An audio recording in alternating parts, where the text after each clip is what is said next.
제가 부목사 시절에 저기 강서구 화학동에서 목회를 배우던 시절입니다. 저와 함께 신방 다니는 권사님이 몇 분이 계셨는데 그 중에 한 분이 구역원에게 사기를 당했습니다. 어렵다고 우는 소리를 해서 보증을 서줬는데 이 구역원이 그만 도망가 버린 겁니다. 그래서 보증선 책임을 져야 될 그런 상황이 됐죠. 이 권사님이 얼마나 열을 받고 상심했는지 교회를 잘 나오질 않아요. 그래서 신방을 갔더니 머리를 싸매고 들어 누워 있어요. 그래서 그분에게 제가 권면을 했습니다. 권사님, 하나님께 맡기세요. 하나님이 다 아세요. 그래서 권사님은 권사님답게 용서해 버리세요. 그러자 이 권사님이 제게 그럽니다. 전 못해요. 내가 어떻게 번 돈인데 땅끝까지 쫓아가서라도 받아낼 거예요. 우리 예수님은 땅끝까지 복음을 전하랬는데 이분은 빚을 받으러 가겠다고 그러더라고요. 그 심정은 이해가 되죠. 그런데 말이죠. 이런 아주 대조적인 일을 제가 왕십리에 와서 겪은 적이 있습니다. 우리 왕십리 중앙교회 부임하고서는 몇 해 뒤에 목회를 하는데 어느 초신자가 친구에게 돈을 떼인 적이 있습니다. 적지 않은 돈을 떼었습니다. 예수 믿고 복 받으라고 해서 이제 예수를 믿기 시작했는데 돈을 떼었으니 그 얼마나 상심이 크고 참 신방을 가긴 갔는데 무슨 말을 해야 될지 참 이 초신자에게 참 거북하더라고요. 그런데 이분이 도리어 저를 보더니 이렇게 말을 해요. 목사님, 그 돈 떼먹고 도망간 놈도 용서해야지요. 그게 우리 예수 믿는 사람들이지요. 그때 제가 충격을 받았어요. 이분은 초신자임에도 용서할 수 없는 사람을 용서해야 하는 것이 아주 대단한 것으로 여겨지면서 이제 자신이 그렇게 용서해야 하는 그리스도인이 됐다는 이 사실을 얼마나 뿌듯해하는지 일종의 자부심을 느끼고 있더라고요. 여러분, 예수 믿는 사람의 힘이 뭡니까? 할 수 없는 것을 하는 것, 갈 수 없는 것을 가는 것, 이룰 수 없는 것을 이루는 것, 세상의 상식과 세상의 도덕과 법률이 도무지 받아들일 수 없는 일들을 받아들이는 것. 그게 예수 믿는 사람의 힘이 아니겠습니까? 오늘 읽은 성경 본문, 굉장히 긴 본문을 읽었죠. 오늘 이 본문은 사도 바울이 빌레몬에게 써서 보낸 편지입니다. 이 두 사람의 관계는 바울이 에베소의 두란노 서원에서 복음을 전할 때에 아마도 이때 빌레몬이 에베소의 대도시에 놀러 왔다가 이 바울을 통해서 예수를 전도받아 믿게 된 것으로 보여집니다. 그러니까 빌레몬에게 있어서 이 사도 바울은 스승인 셈입니다. 그 후에 빌레몬은 골로새 자기 동네로 돌아와서 자기 집에서 교회를 개척합니다. 가정교회를 시작하였고 이 교회는 아주 아름답게 성장했습니다. 그게 바로 골로새 교회입니다. 이 빌레몬은요, 아주 상당히 여유 있는 부자였던 것으로 보여집니다.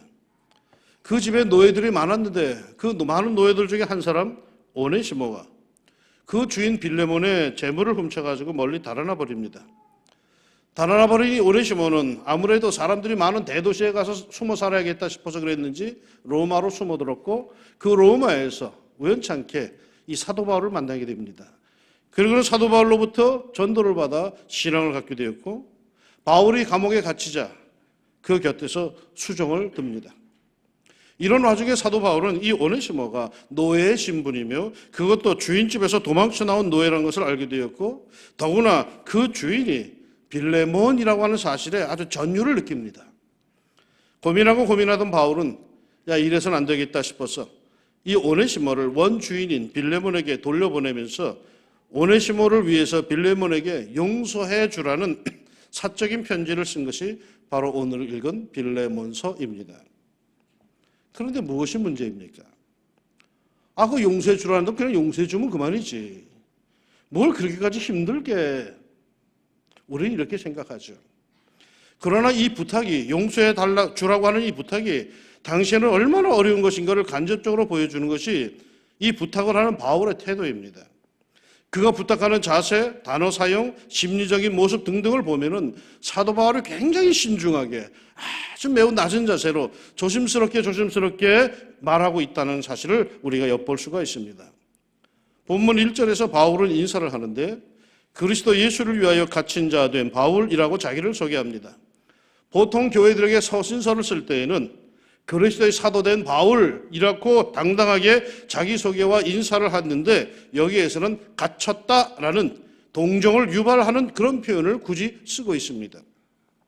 그뿐 아니라 4절을 보면은 내가 항상 내 하나님께 감사하고 기도할 때에 너를 말함은 이라고 하면서 자기가 기도할 때마다 늘 빌레몬을 위하여 기억하고 그를 위해서 기도하고 있음을 아주 강조합니다. 그리고 5절부터는 그를 아주 흠뻑 띄워줍니다. 칭찬합니다. 매우 자랑스러워하고 있음을 표현합니다. 나뿐만 아니라 모든 교회가 모든 교인이 너로 인하여서 행복해한다 하면서 아주 빌레몬이 계면쩍할 정도로 띄워주고 있습니다. 그러면서 8절 이하에는 명할 수도 있으나 사랑으로서 간구한다고 스승으로서의 강압적인 권위가 아닌 거저 겸허한 자세로 빌레몬의 마음을 두드릴 뿐만 아니라 나이가 많은 나 바울은 갇힌 자 되어 하면서 굳이 자기가 나이가 많다는 사실을 상기시켜주고 그리고는 갇혔다는 걸 상기시켜주면서 좀 불쌍히 여겨달라는 마음으로 빌레몬의 마음을 아주 압박을 합니다. 12절에서는 오네시모를 칭하기를 그는 내 신복이다라고 하면서 바울에게 있어서 오네시모가 얼마나 중요한 사람인가를 강조합니다. 13절에서는 네 대신 나를 섬기게 하고자 하나 하면서 은연중에 이 복음의 사역은 내 전도를 받은 빌레몬 네가 나한테 와서 나를 섬겨야 할 것이지만은 너는 멀리 있으니까 못 오고 대신에 너 대신에 그 의무를 오네시모에게 맡긴다는 그런 듯이 말을 합니다.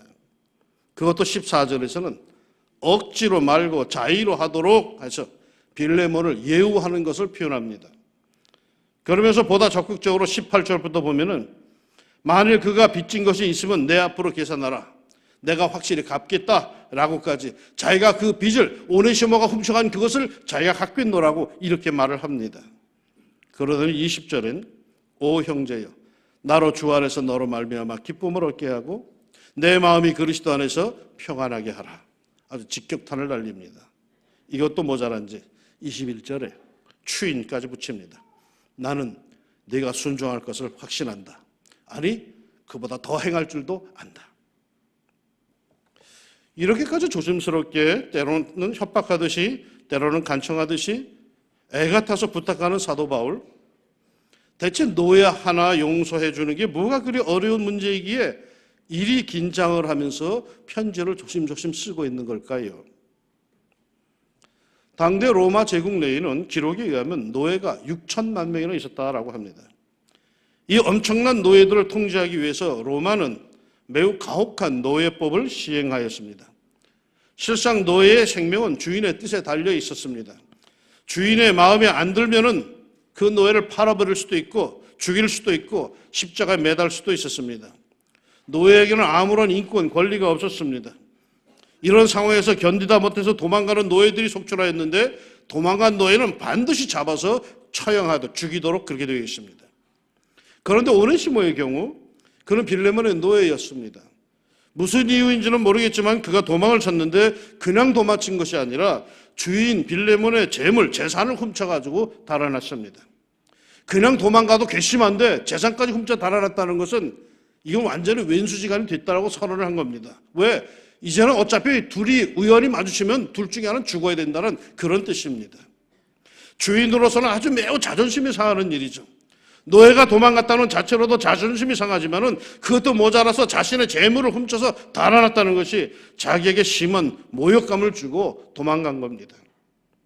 이렇게 심한 모욕을 당하고 자존심에 심각한 상처를 준 그 오네시모, 그 노예를 사도 바울은 지금 어떻게 대해주라고 하는 겁니까? 그냥 용서해 주라는 정도가 아닙니다. 16절에는 종과 같이 대하지 말라, 종 이상으로 사랑받는 형제로 대해줘라 합니다. 17절에서는 그를 영접하기를 내게 하듯 하라고까지 합니다. 이게 가능하겠습니까? 주인과 종, 신분의 차이가 극렬하게 드러나던 시절에 주인의 자존심, 그 자존심을 짓밟고 재물까지 훔쳐서 자기를 모욕하고 도망간 노예를 종 이상으로 형제로 대해줘라? 아니, 형제 정도가 아니라 주의 종에게 자기 스승 대하듯이 그렇게 깍듯하게 해줘라? 과연 이 부탁에 쉽게 고개를 숙일 수 있을까요? 아무리 좋은 사람이라 할지라도 사람은 다 자기 마지막 자존심에 선이 있습니다. 이것마저 허물어지면 아주 살기 힘든 그런 자존심의 마지노선이 있습니다. 그런데 지금 바울은 말이죠, 빌레몬에게 그걸 요구하고 있는 겁니다. 돈 떼먹고 도망간 놈 정도가 아니라 자기 노예야, 자기를 모욕하고 잘안둘러 하여금 자기를 우스꽝 여기게 바꾼 그놈을 갖다가 용서해 줄 뿐만 아니라 형제 그 이상으로 주의 종을 대하듯이 그렇게 대하라? 빌레몬은 지금 신앙생활 하다가 아주 거대한 벽에 지금 부딪힌 겁니다. 제가 잘 아는 어느 교수님이 한 번은 이런 고백을 합니다. 자기 부모님은 교회 장로요 권사인데 이 장로요 권사인 이 두 분이 뭐 교회에서는 잘 지내시는데 집에서는 싸움을 그렇게 잘하신답니다. 아주 장로요 권사인데도 집에 와서 그렇게 싸움을 잘한대요. 그런데 특이하게도 이분들은 싸우다가도 한쪽에서 말이죠, 여보 우리 예배 드리고 끝냅시다 하면은 두 분이서 예배를 드리고 부부싸움을 끝내고 나셨다는 겁니다. 이게 얼마나 말이 안 되는 일이에요. 그런데 어쨌든 간에 한쪽에서 말이죠, 그렇게 말하면은 목소리 높여 싸우던 분들이 당장에 멈추고 예배를 드린답니다. 이게 자신이 이해가 안 되었다는 거예요. 그럴 바에는 뭐하러 싸워요? 싸우질 말지. 그런데 자신이 결혼하여 부부 생활을 하다 보니까 부부간의 싸움은 이건 거의 필수였대요. 서로 다른 두 개의 세계가 하나가 되어가는 과정이 그게 바로 부부 싸움입니다. 그러니 부부는 필히 싸울 수밖에 없죠. 심리학자들의 말에 의하면 단 한 번의 싸움도 없는 부부는 닭살 부부가 아니라 그 위험한 부부랍니다. 뭐 제가 그렇다고 오늘부터 부부싸움 하라고 하는 말은 아닙니다만 아무튼 서로 다르니까 싸울 수밖에 없는 거예요. 그러나 싸우더라도 말이죠, 그들에게는 아주 분명한 한계, 브레이크가 있다라는 거예요. 예배 드립시다, 기도합시다, 이러면 무조건 끝. 이게 어떻게 가능합니까? 얼마나 쑥스러운데요. 얼마나 신경질 나는데요. 그래서 자기 할 말 다다다다 해놓고 휙 돌아서 가기만 해도 분이 나서 씩씩대는데 한참 싸우는데 갑자기 상대방이 우리 예배 드립시다, 기도합시다. 그럼 무조건 뚝. 왜 무조건 뚝 했을까요? 하나님께 예배 드리자는데, 하나님께 기도하자는데 누가 거기에 이의를 달겠느냐라는 것이 이 두 분의 신앙심이었답니다. 그 정도로 그 부모님에게는 하나님에 대한 절대 순종의 마음, 전적인 경외심, 곧 신앙심이 있었던 겁니다. 여러분, 싸울 수 있습니다. 미워할 수도 있고요. 때로는 속에서 막 끓을 수도 있어요. 그런데요, 결국은 신앙심입니다. 답은 신앙심입니다. 기도 많이 하고 전도 많이 하고 봉사 많이 하고 성경 많이 읽고 교회 와서 거룩한 채 하고 왜 이런 걸 합니까? 신앙심 키우기 위해서 하는 겁니다. 성경 많이 읽으면 그만큼 신앙심이 깊어져야 되는 거예요. 기도 많이 하는 사람은 그만큼 내면의 세계가 애들 말로 내공이 쌓여야 되는 거예요. 봉사 많이 한 사람은 성질 부리고 이러는 게 아니라 더 그 안이 예수 닮아가야 되는 거죠. 전도 많이 한 사람은 화려하게 내보이기 위한 게 아니라 더욱더 예수의 사람을 대해서 이 안이 예수로 채워져야 되는 거예요. 신앙심을 키우기 위한 거예요. 그러니 신앙심이 성장하지 않는 봉사와 헌신과 이런 것도 다 의미가 없는 거예요. 이건 사람에게 보이기 위한 쇼에 불과한 거예요. 신앙심이 깊어져야 되는 거죠. 예수 10년, 20년, 30년 믿었으면 그만큼 신앙심이 깊어져요. 초신자 시절에는 실수해도 괜찮아. 초신자 시절에는 엉뚱한 소리 해도 괜찮아. 초신자들을 얼마나 웃긴 줄 아십니까? 제가 예전에 초신자를 한번 만난 적이 있는데 내가 그분 신방을 대신방 갔어요. 그랬더니 그분이 점심을 대접하겠다고 앉아 계시라고. 앉아 계시는데 이분이 말이요, 점심 준비한다고 부엌에 들어가더니 조금 있다 돌로 나오더니 심심하실 때 목사님 제가 좋아하는 음악을 하나 틀어드릴까요? 아, 예, 그러세요. 난 좀 나 닮은 좀 베토벤이나 뭐 이런 거 틀어줘야 했더니 배씨는 배씨인데 배호에 돌아가는 삼각지를 틀어주다.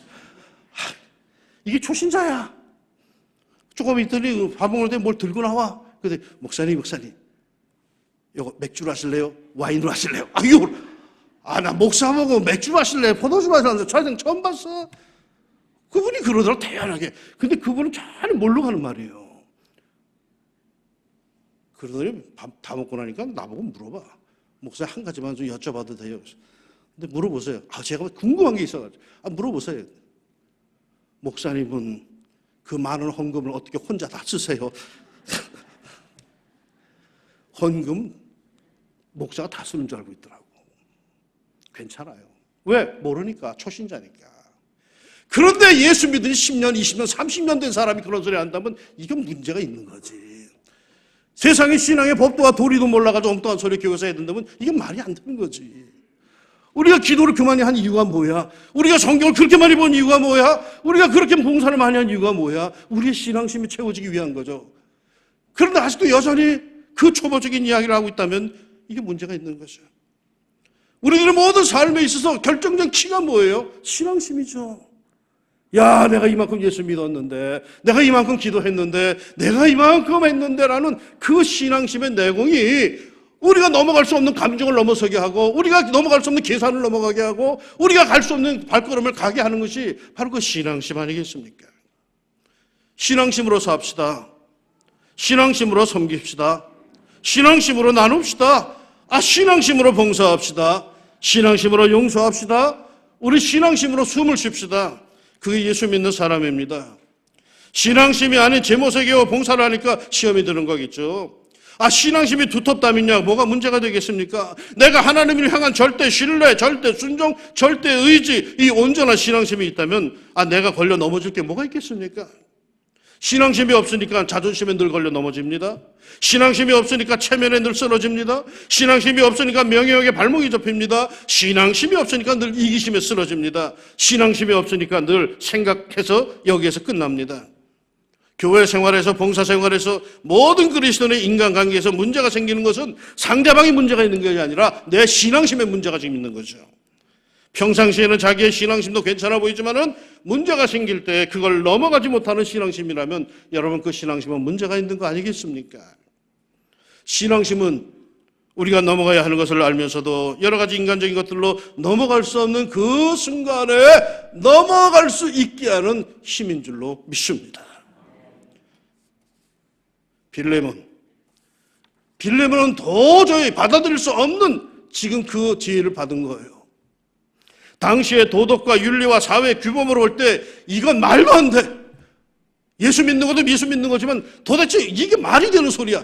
도망간 노예, 돈 떼먹고 도망간 놈을 용서하라고? 그것도 형제로 대하라고? 주의 종으로 대하라고? 말도 안 돼. 아무리 주의 종의 부탁이라도 못하는 걸 못하는 거죠. 그런데 그 뒤로 어떻게 됐을까요? 분명한 기록이 성경에 없어요. 빌레몬 후서 이런 게 좀 있었으면 좋겠는데 성경의 기록은 여기서 끝나요.